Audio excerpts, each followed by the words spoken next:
욥기 36장 26절에서 33절 말씀,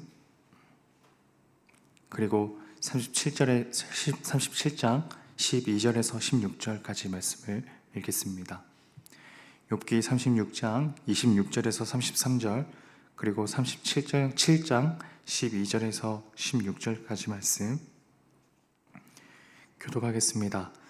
하나님은 높으시니 우리가 그를 알 수 없고 그의 햇수를 헤아릴 수 없느니라. 그가 물방울을 가늘게 하시며 빗방울이 증발하여 안개가 되게 하시도다. 그것이 구름에서 내려 많은 사람에게 쏟아지느니라. 겹겹이 쌓인 구름과 그의 장막의 우레소리를 누가 능히 깨달으랴. 보라, 그가 번갯불을 자기의 사면에 펼치시며 바다 밑까지 비치시고 이런 것들로 만민을 심판하시며 음식을 풍성하게 주시느니라. 그가 번갯불을 손바닥 안에 넣으시고 그가 번갯불을 명령하사 관영을 치시도다. 그의 의뢰가 다가오는 폭풍우를 알려주니 가축들도 그 다가옴을 아는. 37장 12절 말씀입니다. 그는 감싸고 도시며 그들의 할 일을 조종하시느니라. 그는 땅과 육지 표면에 있는 모든 자들에게 명령하시느니라.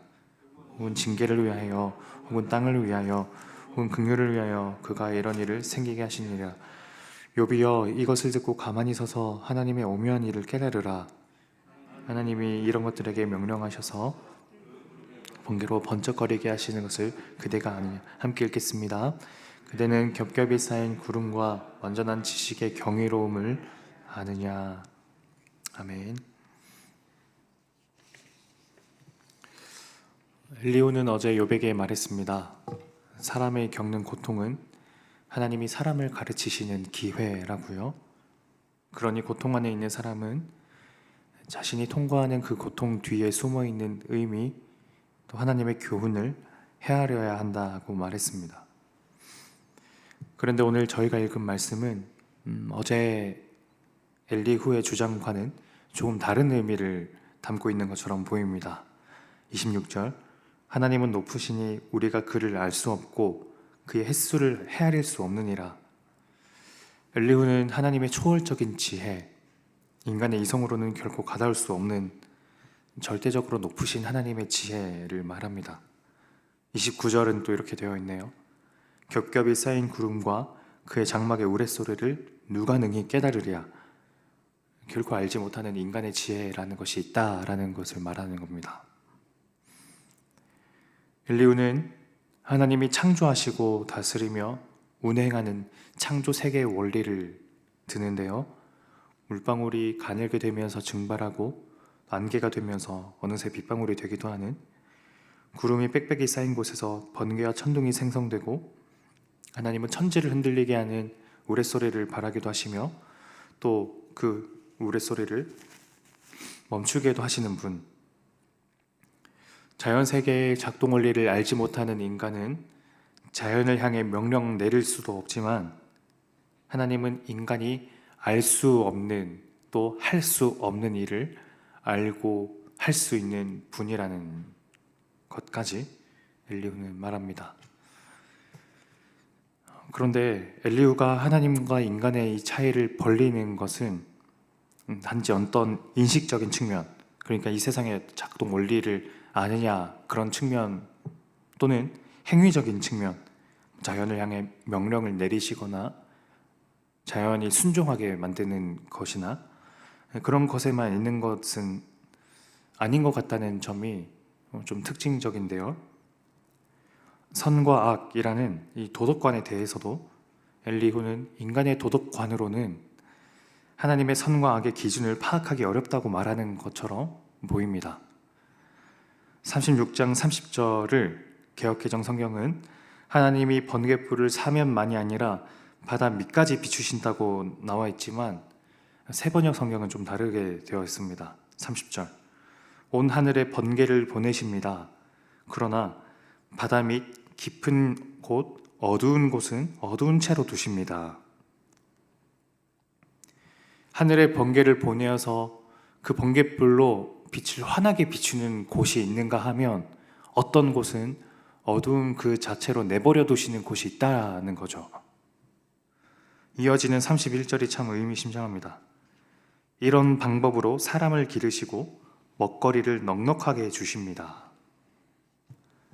빛이 있는 곳이 있는가 하면 어둠이 있는 곳이 있는, 이런 방법이 하나님이 사람을 기르시고 다스리시는 방식이라는 것. 이것을 우리의 선과 악이라는 도덕관과 겹쳐 생각하면 의미심장한 데가 있습니다. 하나님은 선이라는 환한 빛을 비추는 곳이 있는가 하면 어떤 곳은 여전히 악이라는 어둠을 허용하시는 곳도 있다는 말이니까요. 직접적으로 좀 더 직접적인 구절을 들어보면 욥기 37장 13절은 세 번역 성경으로 읽겠습니다. 하나님은 땅에 물을 주시려고 비를 내리십니다. 사람을 벌하실 때에도 비를 내리시고 사람에게 은총을 베푸실 때에도 비를 내리십니다. 우리의 시선에서는 비는 그저 비일 뿐이지만 하나님의 시선에서 비의 목적은 여러 가지여서 땅에 물을 주는 이유도 있고 사람을 벌하는 목적도 있으며 또는 은총을 베풀기 위해 비를 내리기도 하신다는 것.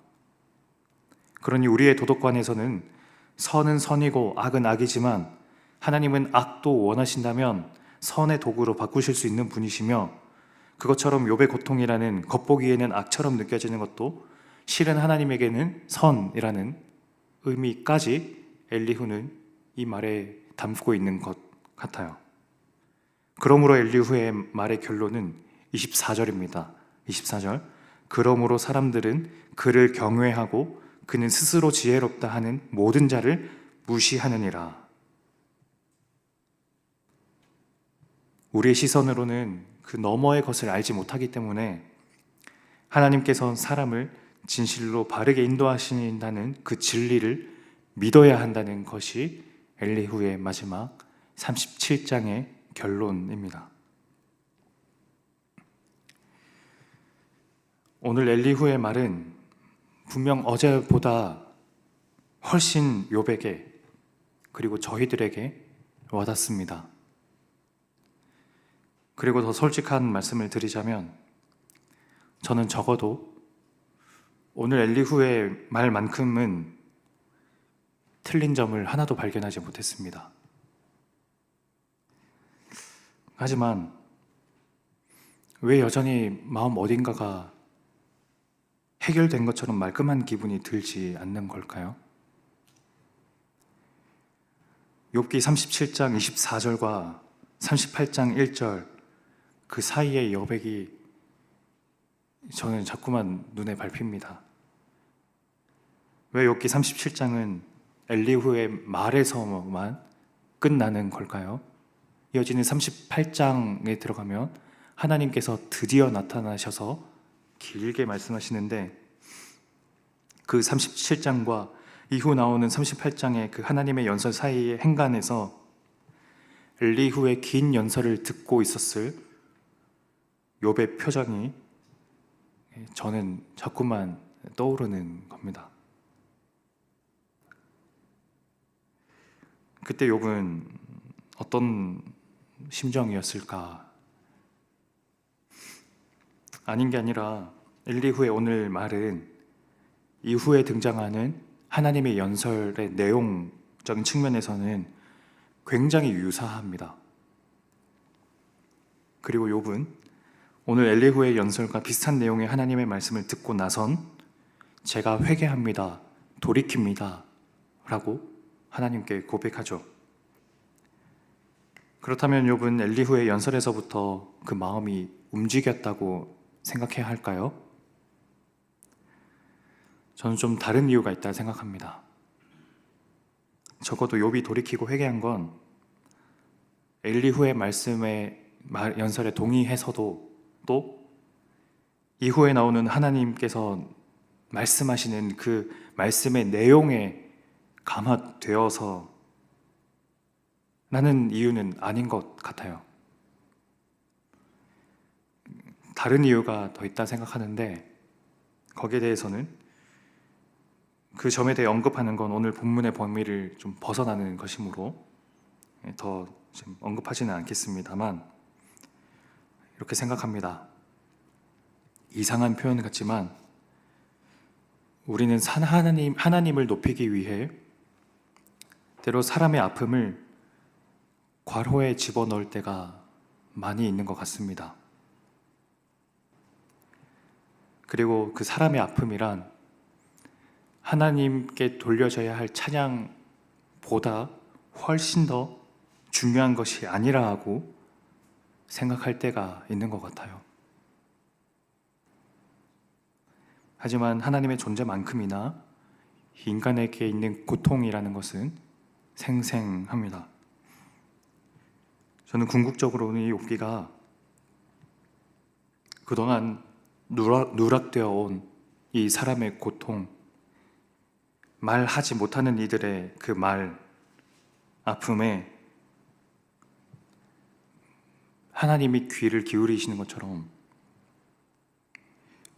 우리에게도 귀를 기울여야 한다는 점을 담고 있다는 생각도 합니다. 37장과 38장 사이는 침묵으로 되어 있지만 그 침묵의 방식으로 욥의 그 심정을 어땠을지를 짐작하게 만들죠. 이 고통은 하나님을 대적하는 것처럼 겉보기에는 하나님을 부인하는 것처럼 하나님께 반역하는 것처럼 이 고통에 귀를 기울인다는 것은 그렇게 겉보기에는 보이겠지만 실은 그것이 아니라 이 고통을 통해서도 하나님께서 여기에 함께 계시다는 것을 알려줄 수 있고 우리는 알 수 있다라는 것에까지 나아가야 한다고 생각합니다. 그러니 오늘 우리가 겪는 아픔과 어떤 고통을 통해서 하나님을 더 알 수 있게 해달라고, 더 발견할 수 있도록 해달라고 그렇게 기도하며 나아가면 좋겠습니다. 하나님을 찬양하게 만들게 하는 그런 일들이 있지만 또 동시에 하나님을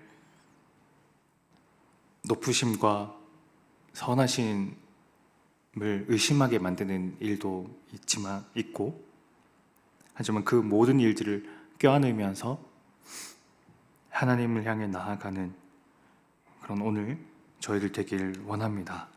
기도하겠습니다. 하나님 아버지,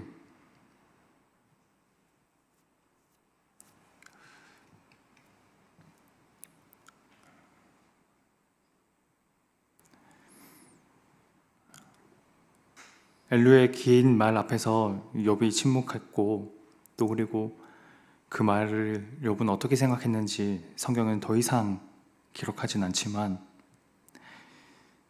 하지만 그러나 적어도 하나님을 높이기 위해 하나님을 찬양하기 위해 한 사람의 고통을 괄호에 집어넣어야 하고 누락되어야 한다는 입장에는 저희는 어떤 태도를 보여야 할지요.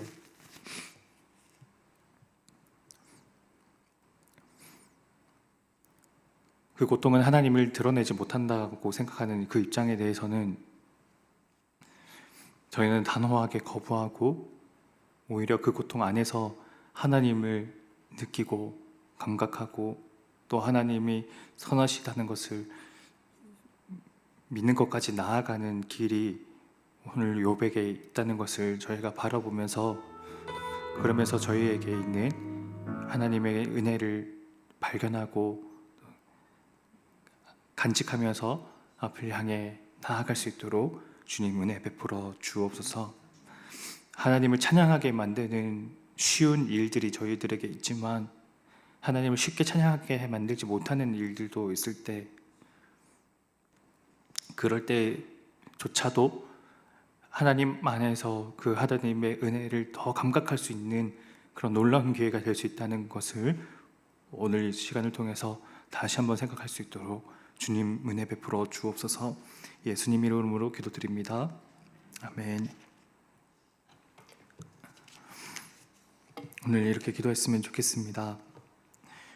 우리 주변에 있는 사람들의 어려움과 또 아픔을 떠올리면서 그 고통을 통해서 그 고통 안에 있는 하나님의 은혜를 발견할 수 있고, 또 그리고 그 고통을 통해 하나님께서 그 고통을 귀 기울여 주시며 그 마음을 아신다는 것을 또 생각하면서 하나님께 올려드리면 좋겠습니다. 우리의 가족과 또 우리가 가까운 분들, 또 우리 다락방 식구들, 그 모든 분들을 놓고 또 각자 가져오신 기도 제목 가지고 함께 기도로 나아가겠습니다.